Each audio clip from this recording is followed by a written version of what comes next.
Yan po yung mga grupo na yan, mga grupo yan ng mga komunista. Yan ang legit na mga komunista. Yan ang legit na mga komunista.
Isa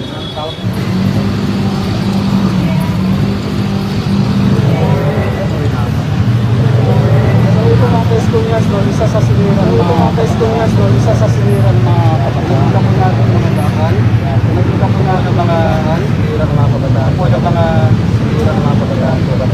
Kita niyo po mga kastudio. Ito po, kita niyo po mga kastudio. Ito po yun. Ayan.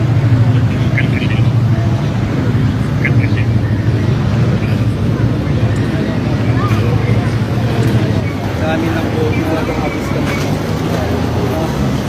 So hanggang doon yan. So hanggang doon yan. Kita ka natin maraming dito. Ayun o. Ayun o.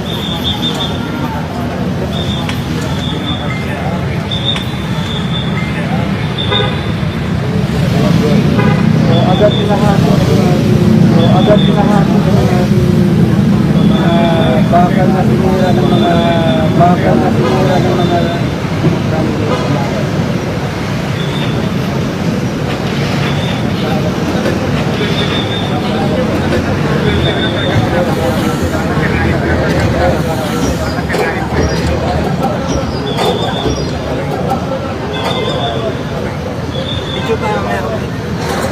video tayo meron.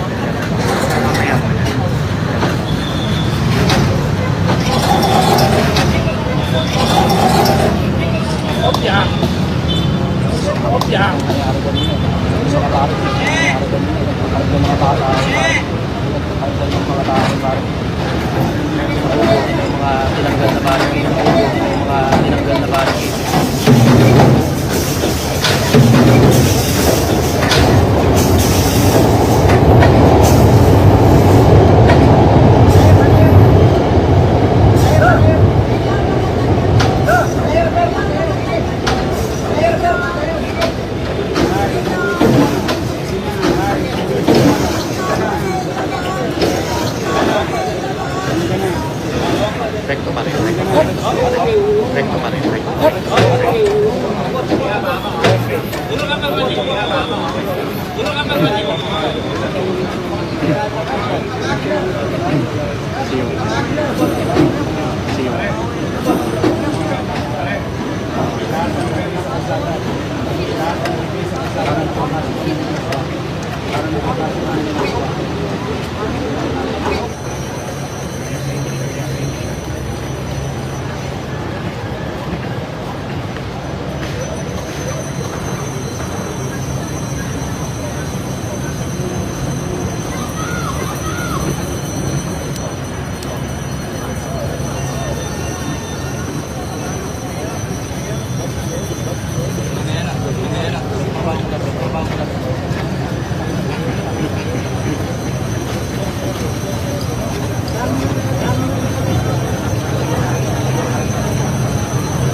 siyempre tayo, lungkot tayo.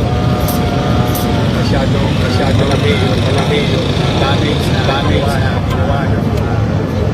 I don't think will stay because as you all know, they were in their respective places in the morning and in the afternoon. Pero itong mga longest Cellphone mo.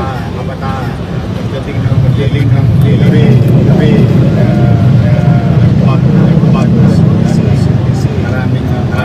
maraming property and private properties damage at nakakalungkot marami ang place na hospital naman sila ngayon isa inooperahan in our city hospital and national hospital and meron ng kumulang isang daang mga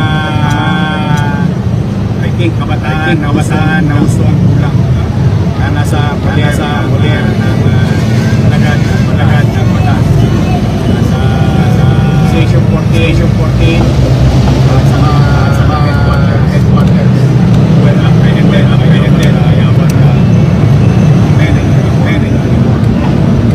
yaman many walang magawa sa buhay. Tulak boss. Yung molotov naman, kaya mo. They can always then again, nag-decision sila ng ganyan. Then we will throw the books to them. All those damages. Government properties. Lahat ng na-apprehend will be charged. And I will make sure that they will pay the price. Wala kayong affiliation. Wala naman. Sumali ka, nakisapakat, nahuli ka, sama ka sa daños. Criminal and civil. We will charge them. The city government of Manila will charge them. On top of whatever Philippine National Police will charge them. Pagsisisihan nila yan. They will regret it. Hindi ko pa sila nabisita ngayon. They will We will see. Cross the bridge. So far.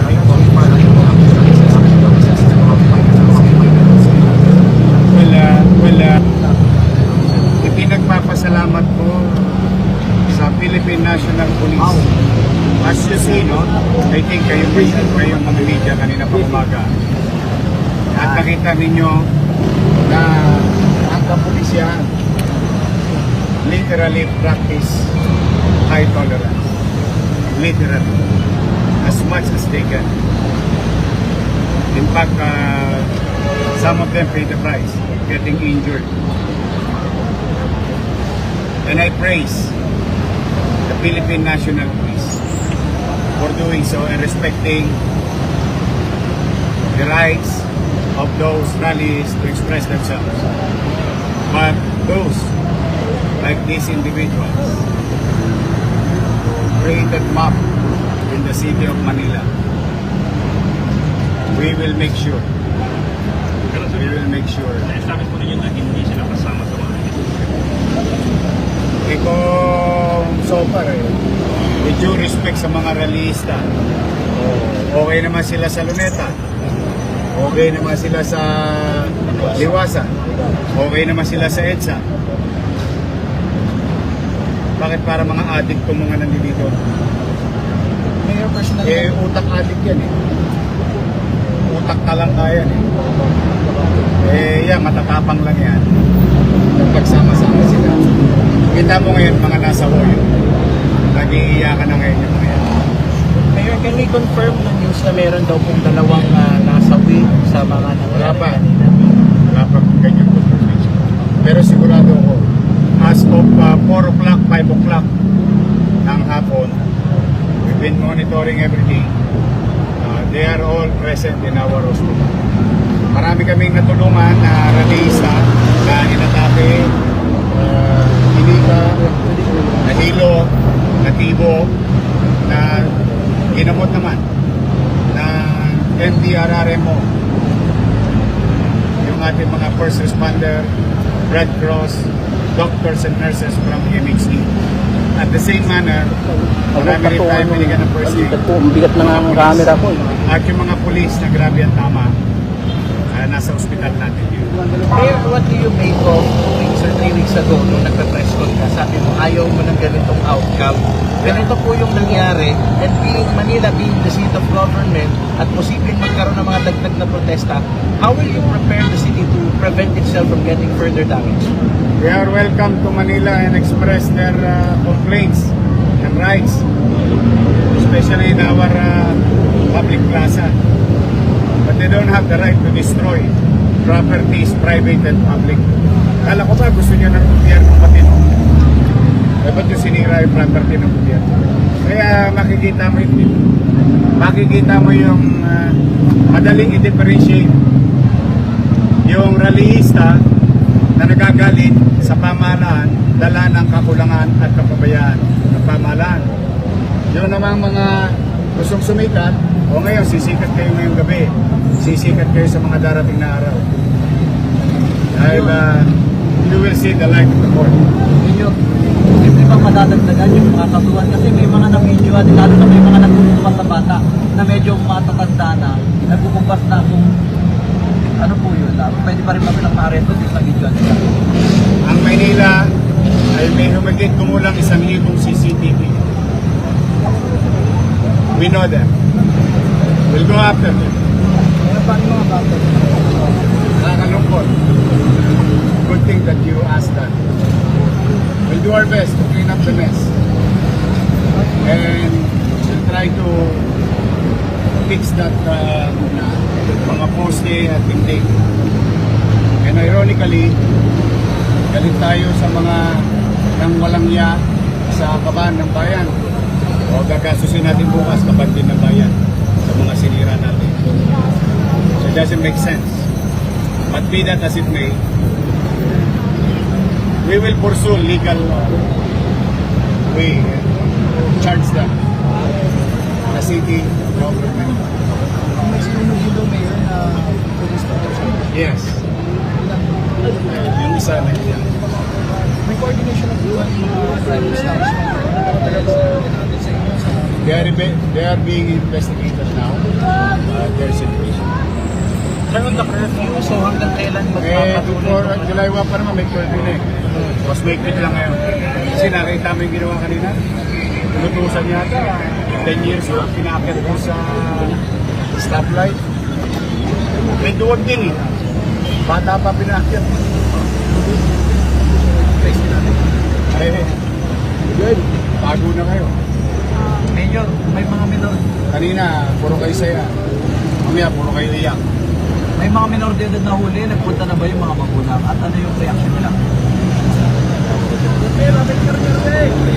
Ano po, o yung mga magulang, pinunta na po ba yung mga anak nila na rin? O, dapat lang. Huwag niya tapos sila eh. Confirmation kanina ni Secretary, hindi pa verify yung mga nalusunod sa